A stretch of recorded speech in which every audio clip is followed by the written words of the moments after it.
Hi, I'm Mauricio Schiller and you're listening to The Schillering Hub, a podcast gathering hospitality professionals from around the world to talk about what hospitality is and what isn't, and their lives, the innovations, and the ideas that set some businesses apart and others not.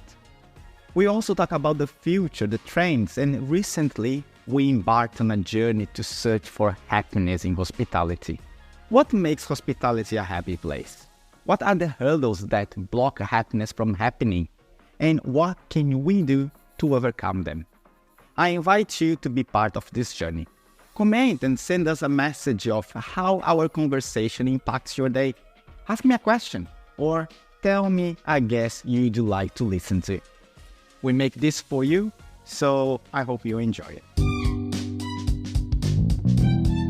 Hello, lovely people. Mauricio Schiller here, your host once again. And today we are searching for happiness. To do that, I invited once again my dear friend here, Nah-Dja Tien, to discuss what is happiness in hospitality and if it's possible to find it. Thank you for joining us, Nah-Dja. You're welcome. Nice to be here. Thank you for inviting. Now, it's not the first time that we are chatting, but you are I'm taking you as a mentor even because you have so much to share and you have such a big heart. And happiness in hospitality, you introduced me happiness at work, that concept, that beautiful event that we went together there. And that clicked that, wow, who is talking about the happiness in hospitality and why not to try to figure it out? What are the things that can make hospitality a happy place? And what's your takes on happiness in hospitality? I think, first of all, Mauricio, you need to be a little bit hospitality crazy. You need to love people. You need to love, serving people. And happiness is very much related to that because those outgoing people that do that, they can find really a nice place in hospitality to take their hearts and give it, to the customers that they are serving, basically. And if a manager is able to do that as well, and you have like-minded people from both sides, then it becomes very interesting, and I think it makes a very happy possible place. I also know many people that are not happy in hospitality. They try it. They are mainly, I think, not this hospitality crazy people. That is the big thing. Yes, my first action when we came to discuss and we agree, let's have that idea. Let's chat about happiness in hospitality. My first action was trying to understand what happiness is, right? Just trying to grab the concept, what is to be happy. I ask a few of these questions to our guests. So if people go back to our episode with Nikki, where we discuss mindfulness in hospitality, and he was talking about what are the blockages of happiness and how mindfulness can help on getting purpose. And that was a big thing for happiness. And you said really well now, right? Having that hospitality crazy people means that you are dealing with people. So you have your purpose in life, and probably that's why it makes you happy. But things that I found out that they experience joy and contentment and positive well-being. And all this for the people that are hospitality people, as you say, it seems to be what drives them to the industry and keeps them in the industry. What is your experience with the people that are not so hospitality minded and how they see it and how do they deal with the workshop, with the daily operations, and how can we spot them? Happiness is something different for each individual. I don't think you can make one big happiness statement and this is, applicable to everybody. So you also have different kinds of happiness in your life and in hospitality as well. When we started to talk about happiness and work, which is basically happiness and hospitality in my case, it was trying to give people a workplace where they could feel safe. That was, for me, the biggest thing. If you feel safe in your workplace, you are allowed to be both negative and positive. then suddenly people open up, completely. I actually went as far to put systems in my hotel where people could put a ball into a tube and show, okay, am I happy today? Am I not happy today? If I'm not happy, it's fine, safe. We will put you in reservations and you don't talk to people, while other people will take over your job being guest facing, because it's, it is the guest facing part. If you have a problem, which could be anything, it might prevent you that day to be really, service giving. So when you spot somebody that is not, 100% happy, I think if you have this inclusive environment and safe environment, and you understand through training with your team that the goal is always to, serve people as well as possible. Sometimes it's not possible. Those people who are really not, interested or happy in what they are doing, I think you spot that very fast in an organization that is supposed to be, the best, service-minded hotel in an area or in a city. Indeed. And what came, because businesses, of course, I see them when they find someone that has that hospitality DNA, that crazy hospitality people, they are extremely happy to have that person with them, right? But now we are in a moment of the industry that we are very happy to have sometimes anyone sitting in that place, right? We just need someone and we are happy with anyone, please just stay here until the end of the shift. How can a manager overcome that thing and keep that positive environment with the team around as well when we have someone that probably is not the right fit? You're talking about managers. And I think those managers that are currently managing hotels and are in need of staff, they need to look, they need to manage by, and I forgot the word, but by doing. They have to show first, what it is in their organization, what they expect, and basically show that every day to the clients and the people that are around them. Then you can start doing training and say to the people, okay, I show you what I want from you. Yeah, and this is, I would like you to follow that lead, that example of what needs to be done. I think the regular feedback now with, I just have to put myself back into my mind. I had goosebumps sometimes, and I walk through my hotel and I see lots of people with happy faces, eating, drinking, nice music, candlelight, all happy. You have like a whole lobby restaurant full of people that are having fun, eating, drinking. I mean, this is what hospitality is all about. And I know that this goosebumps is not something that I can teach easily, but I talked about it in every single meeting. I try to evoke, the same ideas to the people that I worked with. Nah-Dja. It's very much a people thing. And if you remember, I told you once that I like to work with people that I kind of fell in love with. It doesn't matter. It's not a romantic love, but you need to have some kind of like-minded, feeling between the people. 100% agree. Nah-Dja, it's just, we are going to be talking a lot about happiness and what it is, how it stops, what are the hurdles in the industry that may stop the happiness to happen. Even if you are hospitality person, you may not be happy at work, and why. And we're going to be starting out. You will be my guest in many of the discussions, so thank you very much. If I could get one last ask for our audience, a good book for people searching for happiness. Well, my life was changed with a book called Happy Hour is 9 to 5. This is from an author called Alexander Kierulf, a Danish author. And until I read that book, I thought that my mindset was absolutely away from the standard and the norm. And then suddenly I read this book and I see mindsets, I see examples of people, how they are treated. Maybe it's Scandinavian, I have no idea. But suddenly I said, hey, there's somebody that thinks exactly like me. So anybody that is interested to listen and to see examples about this, Happy Hour is 9 to 5. That is a very interesting book.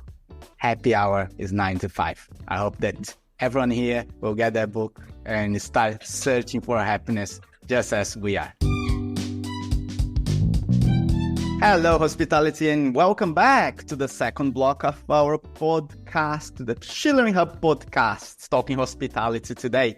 And for our second part, we have a special guest, Akshay Dekate from India, an innovator that is bringing some great technology to the guest experience. And we want to hear everything about quality. But first, Akshay, we always have our humans to talk about themselves because humans come first. So please introduce yourself to our community. Sure. Thank you for that. Thank you for having me. It's a real pleasure. So myself, Akshay, I'm a co-founder of Quoality. It's a guest experience platform for hospitality businesses. Primarily what we enable hospitality businesses to do is automate their front end of the operations, which are like guest facing. These are across 5 areas, which are conversation engagement, reviews, upsell, payments, and check-in, check-out activities. So we launched our product last year around July. Since then, it's been quite a journey. And fingers crossed for 2024, I have some exciting plan. That's awesome. You said just like now that it's been quite a journey. So it just launched in July. And so you are a startup entrepreneur. I am also. So I want to get to understand this journey a little bit more because this is really exciting. I know how of a roller coaster it is to be an entrepreneur. And please, what was your motivation to start Quoality? So there is a logical reason and there is a personal reason, like most of the aspect of the life.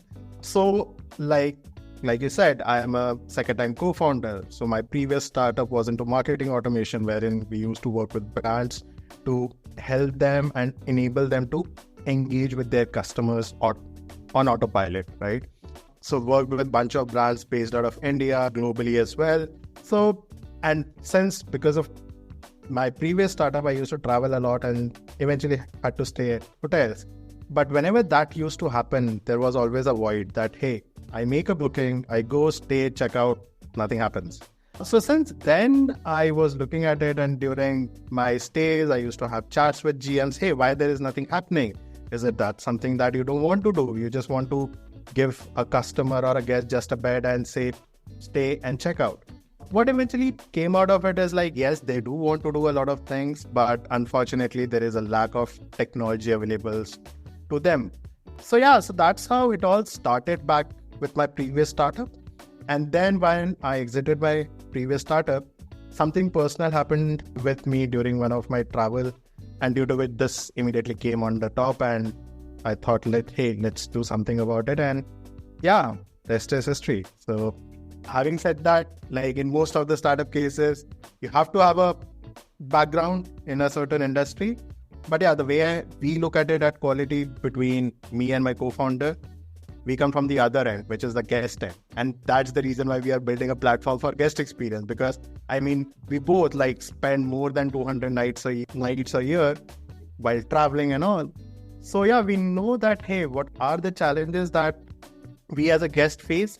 Now, the platform, what it does is like it enables hoteliers to provide what we need as a guest when we are staying at a hotel. And yeah, so end of the day, our motive is pretty straightforward and simple, that automate as much as possible so that a hotelier can provide that consistent guest experience time and time again at scale. That's fantastic. Like always, when we are trying to solve our own challenges, it's a lot more rewarding to build something that is kind of like in the back of your mind is like I want that, right? I want that to be in my life. And let's talk about then the guest experience itself, because this is what you've been really into. That's what you've been giving your life to understand. And hospitality, as you said, lack a little bit on adapting the technology. We are a bit slow to understand the move of technology and provide that to our guests. So what has changed from the last 5 years or so? That's a good question. So see, if you have to look at it, unfortunately, the thing that we realized when we entered hospitality is like, hey, hospitality was one of those industries which actually adopted technology at the first plate back in the days. Like think about likes of Sabre, Amadeus and all. That's where the commerce of hospitality happened 20 years ago, wherein like there was no e-commerce at all. But yeah, like some in last 15 to 20 years, not much innovation has happened in the B2B space of the hospitality. Most of the innovation, as you see, has happened on the consumer side. So primarily that's where it lagged behind.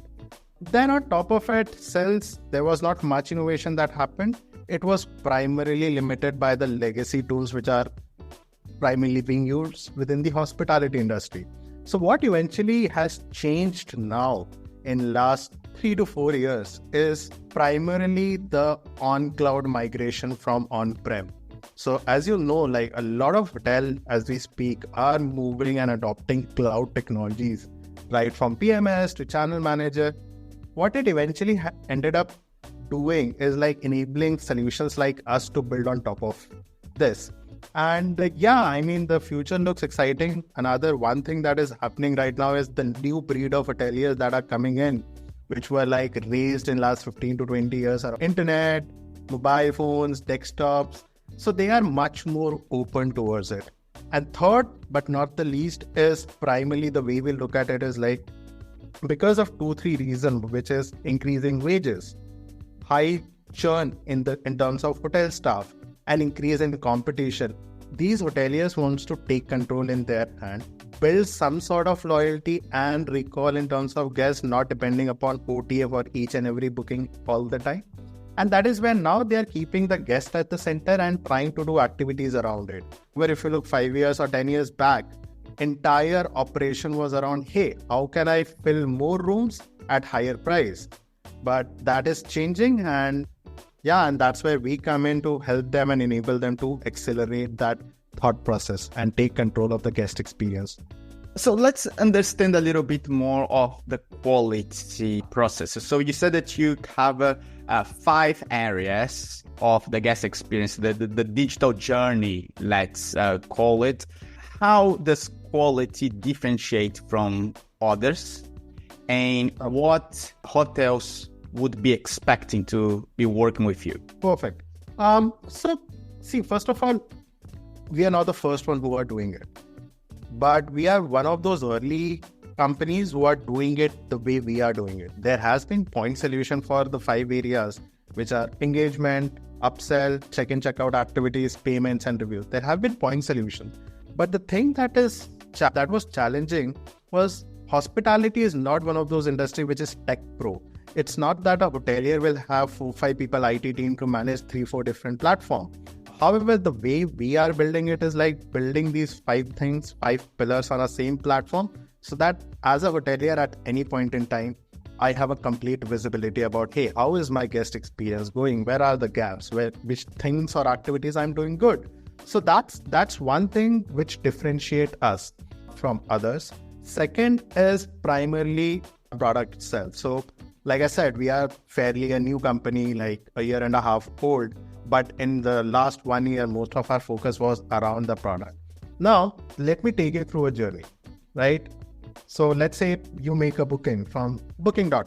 It comes to your PMS. And the way the hotelier wants to drive a guest at different stages, which is pre-stay, in-stay, and post-stay, the platform starts to engage with you across WhatsApp, SMS, email. Now, it does 2 things. Number 1, it shows that proactiveness from the hoteliers so that the guest is at a peace of mind that, hey, there is someone there which I can reach out to. Second is overall enhancing the experience from the get-go, providing the details, the Q&As, the FAQs in advance proactively to the guest. So that journey triggers. Now, on top of that journey, multiple activities happen. Depending upon what I need as a hotelier. I want to upsell more, the platform will optimize for upselling your ancillary service during pre-arrival, in-stay. It could be right from airport pickups to room upgrades. Next, which is a very common activity, is like as a guest, I need to fill a registration card. Now, there are 2 aspects of doing it, looking at it. One is, hey, I need to fill a card. But at the same time, as you know, like in hospitality, one of the unfortunate thing is a lot of cancellation happens. So with our platform, a hotelier gets an insight that, hey, let's say this month in next 30 days, I have 3,000 bookings. How many of them are going to actually turn into a check-in, right? So that gives or enables hoteliers to plan their activities proactively. So that is the second aspect. Speaking about payments, it's a huge area. Like hospitality payments right now, there are a lot of gaps, right? From collection of payment, authorizations. I mean, think about this. When you make a flight booking, you just have to take out your card once while making a booking. But during hospitality or the hotel stay, there are multiple touch points wherein you'll have to take out the card. So with Quoality, it automates the entire payment process. You just have to pull out your card once, maybe during the booking, and then rest we take care of. Last but not the least, which is our secret sauce, is the sentiment. So for a good amount of guests, what we enable our hotelier and our partners to do is, before even the guest checks out, with our sentiment analysis engine, they're able to figure out that, hey, let's say if there are 20 checkouts today, how many are going to possibly give a good review, how many may give a bad review or average review. So for bad and average, the hotelier is already, or the front desk is already informed, so that when a guest is checking out, they can have a contextual conversation saying that, hey, we understand this is where we went wrong, we apologize for it, and we are ready to fix it. Let us know how we can fix it or possibly fix it. So what it enables them to do is, one, avoid the bad reviews from going out. Because if you see right now, the way we call it ourselves in hospitality, most of the time as a hotelier, I do a post-mortem of a review. A review goes out, I don't have anything. I cannot possibly call the guest. All I can do is like do a public apology saying that, hey, next time we'll do better. But with our sentiment engine, what it enables them to do is to fix it before the guest checks out, which overall, one, builds a good recall about the hotel. Because one thing that we have seen is, as a guest, I don't have anything against a hotelier. It's just most of the can just want an acceptance and openness. That is 21st century people. So that's what a hotelier can expect from Quoality across different stages with our different modules in place. So this sentiment part is really interesting, right? Like it's really like I was taking notes here because it's really like exciting to try to understand how you can actually filter that sentiment. Because the hardest part is to filter that, and how do you do that? So, good question. So there are multiple touch points. Like I said, journey is the base, right? On top of journey, there are multiple things happening. So we keep on tracking the guest interaction with at different touch point with different triggers. So there are multiple data points coming in, right? From one, how the guest is engaging with the notifications, emails going out. That is number one. Second, at every touch point, whenever a guest completes an activity, we just ask them for a quick feedback. Example, let's say you complete your registration, right? We'll just ask you, hey, how was your experience? Thumbs up, thumbs down. So that comes as a input to the system. Let's say you requested a service. We'll ask you, hey, how was your experience? So there are multiple input that are coming in, and we are keep on adding more and more input to basically train the engine even more. And basis on that, at the end of the stay, the platform is able to figure out, hey, how the guest sentiment was, whether it was good, average, bad. In future, we do have plans to add. In fact, one feature that we are already working on, which is pretty exciting, is like I said, at different touch point, we know the experience of the guest, right? So with the GPT right now, what we are experimenting with is like, hey, before you even check out, let's say you are checking out, the platform will present you, hey, thank you for staying with us. Based on your experience, here is a copy of a review that you can possibly use. So it creates a comprehensive reviews based on how my stay was. And it's up to guests now, whether they want to use it and make changes and post it online. Otherwise, they can do their own. So that is number one. Second, couple of things that we are also working on is like understanding the conversation, right? From chats to telephony, that here, how things are happening.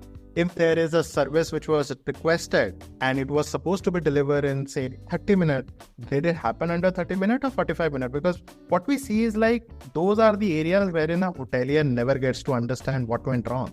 Hey, the guest was happy, the conversation was good, but that one little thing, he requested maybe a room cleaning, but it took like an hour to happen because of XYZ reason.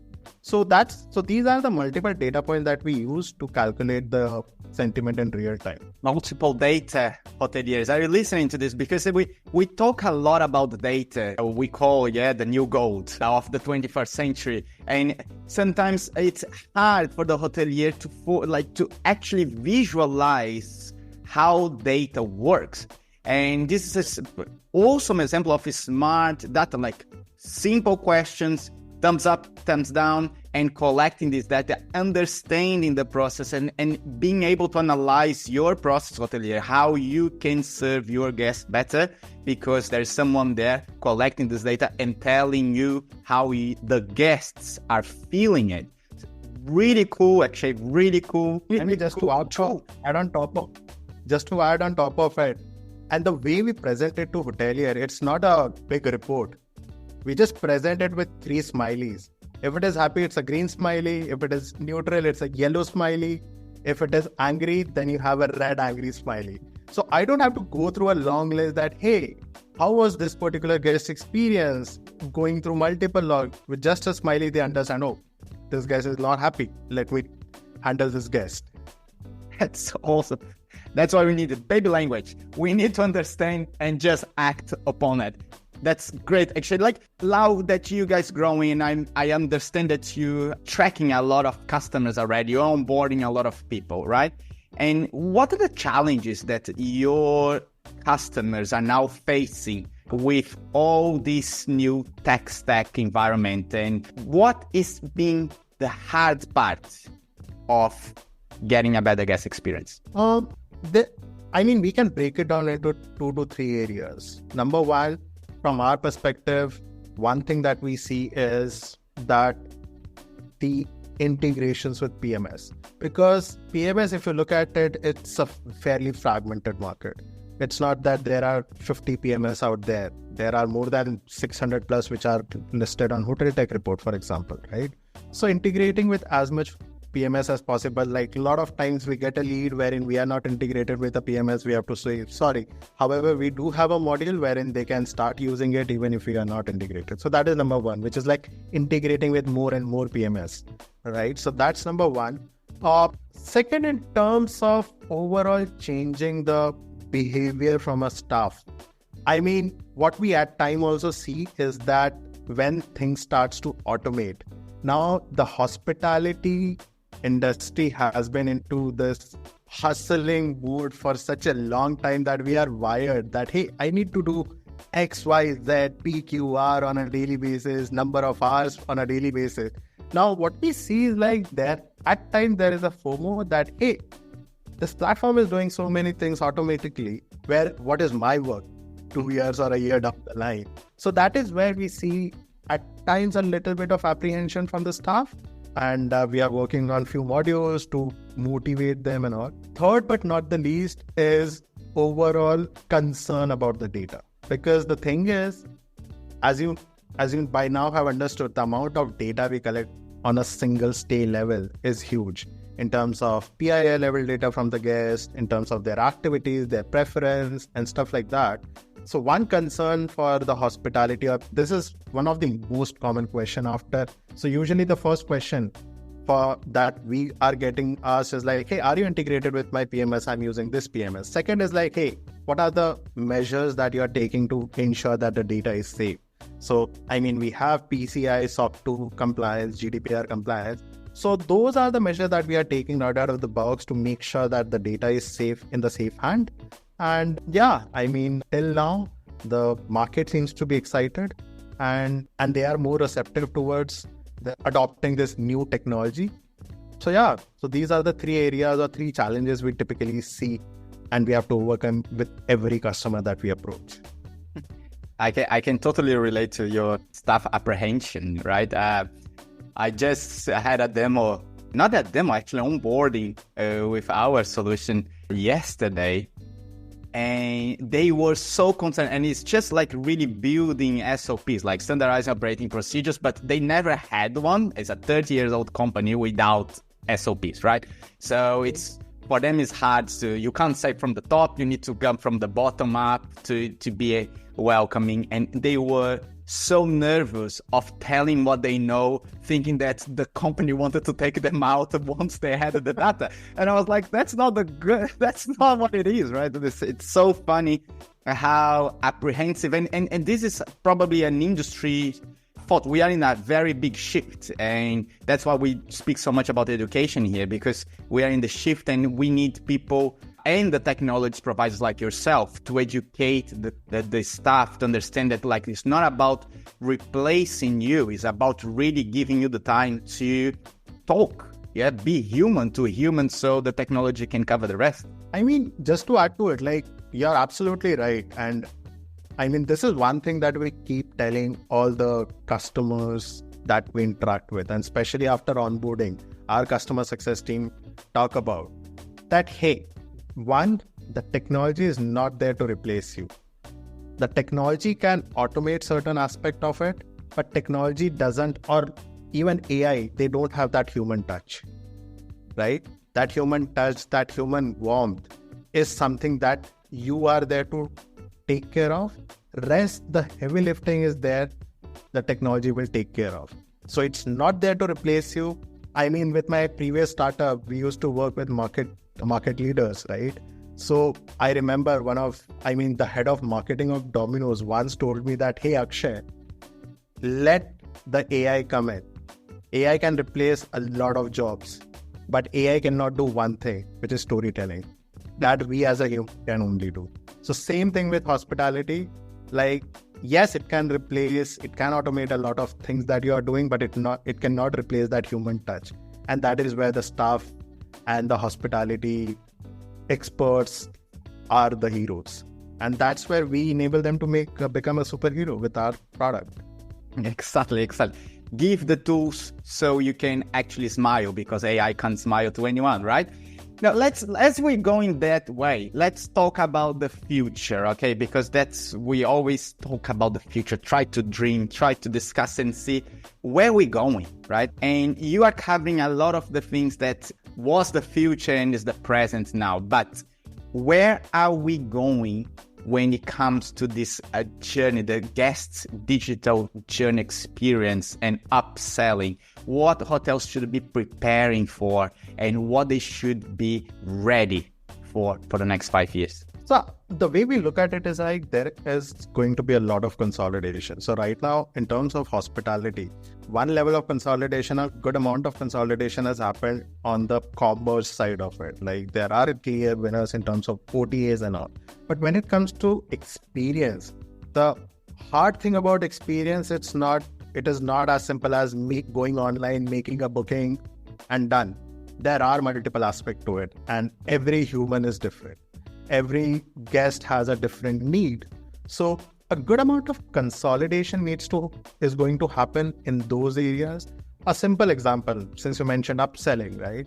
Now take a city, right? Now the thing is, if a simple activity or upsell like airport pickup and drop, every hotel has its own vendor. What is going to happen in future is a consolidation of this service provider, so that a hotelier can pick and choose that, hey, let me take care of my guests, but these ancillaries I can pick and choose.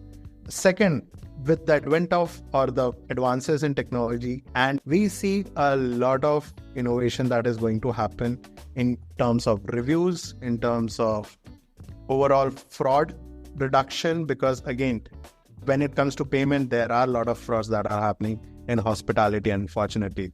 On top of it, there are pilferages everywhere.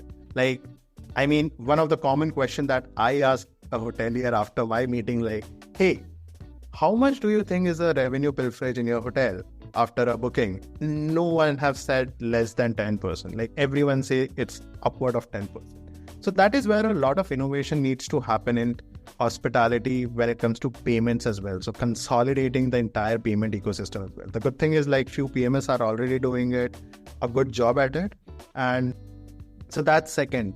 And third is, like, definitely with the advances in technology, what I see is like overall consolidation in terms of staff operation. I mean, there is a good way of saying it, there is a bad way of saying it. A lot of, as a staff, today, what I need to focus or change my behavior and thinking is like, hey, I'm not doing my job in terms of hours. Because unfortunately, a lot of hospitality staff think of number of hours they are doing their job. They need to upskill themselves. They need to start using these platforms which are going to be a norm in future, like Quoality or other platforms that are out there. So they need to upskill. Like we in our daily lives, we are upskilling us with ChatGPT. We are upskilling up with different languages which are out there, right? So they need to upskill. So, and people who are doing that, they are sorted. People who are ignoring that, I mean, there are going to be challenges for them, unfortunately, in future. So upskilling is the key if you have to remain in hospitality, because the market is going to be competitive in future. Very, very true. Don't sit behind. And if there was one, like just your most important piece of advice that you would give to hoteliers, what would that be? I mean, the most, care about your guest. Because if you care about them, if you make them happy, there are a lot of things that you can do by your own without depending upon likes of OTAs or any third party. Care about them and they will take care of you. So that is one advice I always give to any hotelier or anyone I talk to. Take care of them. That's beautiful. Like it seems so obvious when it's said, but hoteliers tend to care so much about the hotel and forget the guests that it's amazing. Actually, it was a pleasure to talk to you. It was awesome. Thank you so much for sharing everything. Such a pleasant chat. How can our listeners get in touch with you and learn more about Quoality? So I am available and active on LinkedIn and Twitter. On Twitter, my handle is @AkshayMusings. On Twitter, my handle is @AkshayMusing, AKSHAYMUSINGS. On LinkedIn, it's Akshay Dekate. It's a fairly unique name, so you should not find it difficult to search. So AKSHAYDEKATE. So these are the two areas, places where I'm active. And in terms of my email is akshay.d@quoality.com. So yeah, I'm happy to chat anytime or anything related to hospitality and tech. So yeah, these are the three places. Awesome, Akshay. Thank you. I'll put all the links on the notes of the podcast. It was a pleasure to talk to you. Thank you very much for lending your time and sharing all your passion of our audience. Thank you very much. Oh, Maj, it was a pleasure talking to you. Bye-bye. Shilering, thank you for listening. I'll see you the next time. Bye.